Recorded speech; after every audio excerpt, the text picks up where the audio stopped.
Hello dear friends, subscribers and guests of my channel. In this video I want to show and tell you how to enable picture-in-picture feature on iPhone.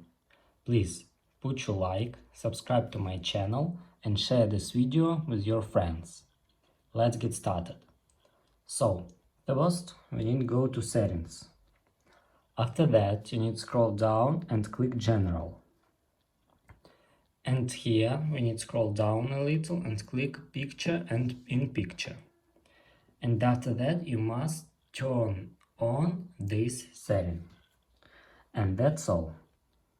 If you enjoyed this video and found it helpful, please subscribe to my channel, share this video with your friends, put your like and write good comments. Bye bye everyone. See you later.